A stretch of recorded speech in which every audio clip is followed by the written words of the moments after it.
GSVM medical college Kanpur BSc nursing 4 year course 2020-21 जिसका एक CBT exam हुआ था 18 अक्टूबर 2020 को और उसकी एक मेरिट लिस्ट दे दी गई थी जीएसवीएम मेडिकल कॉलेज की ऑफिशियल वेबसाइट पे 28 अक्टूबर 2020 को, यानी कल के दिन जो मेरिट लिस्ट आई थी उसके लिए आज नोटिफिकेशन आई है। First counselling notification GSVM medical college Kanpur ने रिलीज़ कर दी है। तो जो candidate BSc nursing 4 year course के लिए अप्लाई किया था वो जाके उस काउंसलिंग नोटिफिकेशन को देख सकते हैं। तो उसके लिए मैंने लिंक डिस्क्रिप्शन में दे दिया है, और जिन लोगों ने अभी तक मेरिट लिस्ट नहीं देखी वो जाके पहले मेरिट लिस्ट देखें, क्योंकि मेरिट लिस्ट देखना बहुत ज़रूरी है। क्योंकि जो काउंसलिंग होगी वो रैंक के हिसाब से ही हो रही है। तो मैं यहाँ आपको दिखा देता हूँ वो नोटिफिकेशन क्या है और क्या क्राइटेरिया है, किस तरह से आपको जाके काउंसलिंग में अपियर होना है, और कौन कौन से डॉक्यूमेंट हैं जो आपको ले जाना है, और कौन कौन से सिक्योरिटी मेजर्स हैं जो आपको फॉलो करने हैं। तो सबसे पहले आ जाते हैं नोटिफिकेशन पे, एक नज़र डालते हैं। GSVM medical college Kanpur BSc nursing 4 year session 2020-21। तो यहाँ पे देखिए आपके सामने काउंसलिंग नोटिस है। तो सबसे पहले किस दिन काउंसलिंग होगी? 5 नवंबर थर्सडे 2020, 5 नवंबर को आपको कानपुर मेडिकल कॉलेज में जाके प्रेजेंट होना होगा। ये काउंसलिंग पूरी तरह से ऑफलाइन होगी, ऑनलाइन प्रक्रिया यहाँ पे नहीं फॉलो की जा रही है। तो आपको 5 नवंबर 2020 को कानपुर प्रेजेंट होना होगा। तो आप अभी से अपना टिकट वगैरह करा लीजिए, क्योंकि जो लोग बच्चे दूर रहते हैं, जो कानपुर में रहते हैं, उनके लिए तो सुविधा है, वो चले जाएंगे, मगर जो कानपुर से दूर रहते हैं वो अभी से अपना टिकट करा के कानपुर जाने की व्यवस्था कर लें। और एक चीज़ और, जो लोग फिजिकली हैंडीकैप हैं उनको 5 को नहीं, उनको 4 तारीख को ही जाना होगा, क्योंकि इसके लिए एक दूसरी नोटिफिकेशन जारी की है जिसमें लिखा हुआ है कि जो दिव्यांगजन हैं, जो फिजिकली हैंडीकैप हैं, उनको 4 तारीख को ही जाना है। बाकी सारी चीज़ें सेम है, जो एक नॉर्मल बंदे को करनी है वही फिजिकली हैंडीकैप पर्सन को भी करनी है। तो सबसे पहले इसमें क्या क्या चीज़ें ले जानी है और क्या क्या चीज़ें नहीं ले जानी है आपको समझना होगा।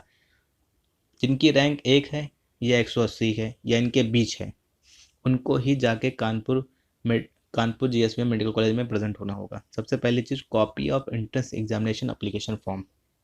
यानी जब आपने ये फॉर्म भरा था तो एक कंफर्मेशन स्लिप डाउनलोड हुई थी, पूरे फॉर्म का एक प्रोफार्मा डाउनलोड हो गया था, वही चीज़ आपको ले जानी है। दूसरी चीज़, एडमिट कार्ड ले जाना है। तीसरी चीज़, result of merit copy.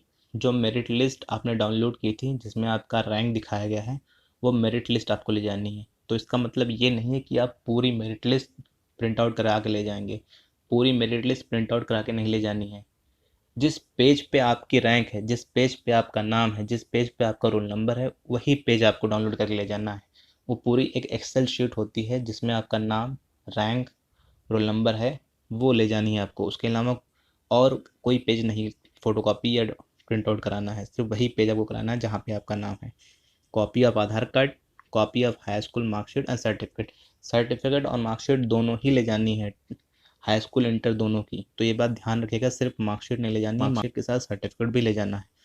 Residence certificate, निवास प्रमाण पत्र, कैटेगरी सर्टिफिकेट, जाति प्रमाण पत्र। फिर फिजिकली हैंडीकैप पर्सन के लिए उसका पीएच सर्टिफिकेट भी ले जाना ज़रूरी है। उनको 4 तारीख को ही जाना है। एक बार मैं फिर बता दूं, जो लोग फिजिकली हैंडीकैप हैं उनको 4 नवंबर को ही जाना है। और टाइमिंग क्या है? फिजिकली हैंडीकैप पर्सन के लिए टाइमिंग है 10 बजे, सुबह के 10 बजे उनको वहाँ प्रेजेंट हो जाना है। और अदर पर्सन के लिए टाइम है 11 बजे, सुबह 11 बजे है उनको examination hall 3, Kanpur medical college के एग्जामिनेशन हॉल 3 में जाना है। फिर डिमांड ड्राफ्ट बनवाना है, 300 रुपये का डिमांड ड्राफ्ट बनवाना है, जो कि नॉन रिफंडेबल है, और उसको काउंसलिंग के टाइम वो जमा हो जाएगा आपका। ठीक है। इन केस आप डिमांड ड्राफ्ट नहीं बनवा पा रहे हैं, या आपको कोई मुश्किल हो रही है, या बैंक बंद है, या आपको डिमांड ड्राफ्ट बनवाना पता ही नहीं, तो आप डायरेक्टली ट्रांजेक्शन भी कर सकते हैं। तो उन्होंने दिया है एनईएफटी या आरटीजीएस। एनईएफटी आरटीजीएस एक ऑनलाइन मोड है ट्रांजेक्शन करने का, जिसके जरिए इनकी बैंक डिटेल दी हुई है, अकाउंट नंबर दिया हुआ है, ब्रांच कोड दिया है, आईएफएससी कोड दिया है, डायरेक्टली आप पे कर सकते हैं। जब आप एनईएफटी या आरटीजीएस करेंगे, पेमेंट हो जाएगी, जब पेमेंट सक्सेसफुल हो जाएगी तो उसकी भी एक स्लिप डाउनलोड होती है। वो स्लिप आपको फ़ोटोकॉपी करा के रख लेनी है, वो स्लिप भी ले जानी है आपको। जितने भी डॉक्यूमेंट आप ले जाएंगे वो सारे डॉक्यूमेंट सेल्फ अटेस्टेड होंगे। सेल्फ अटेस्टेड का मतलब है जितने भी डॉक्यूमेंट होंगे उसके नीचे आप अपनी एक साइन कर दीजिएगा, वैसे ही साइन जैसे आपने फॉर्म पे किया होगा या एग्जामिनेशन हॉल में की होगी, सेम वैसे ही साइन आप यहाँ भी कर दीजिएगा अपने सारे डॉक्यूमेंट में, क्योंकि सारे डॉक्यूमेंट आपको ओरिजिनल भी ले जाना है और उसकी फ़ोटोकॉपी भी ले जानी है, और साथ में अपनी नवीनतम फ़ोटो यानी लेटेस्ट फ़ोटो ले जानी है, पासपोर्ट साइज 5 फ़ोटो। 5 से ज़्यादा भी ले जा सकते हैं आप, मेरी मानिए तो 5 से ज़्यादा ही ले जाइए। ये पूरा था एक नोटिस जो उन्होंने दिया है अपनी वेबसाइट पे। आप वहाँ से डाउनलोड करके इस नोटिस को एक बार पढ़ लीजिएगा अच्छे से। इन केस कोई पॉइंट मिस हो गया हो तो आप आपसे नहीं मिस होगा, अगर मैंने कोई पॉइंट स्किप कर दी तो आप जान जाए, आप वहाँ से ठीक से देख लेंगे।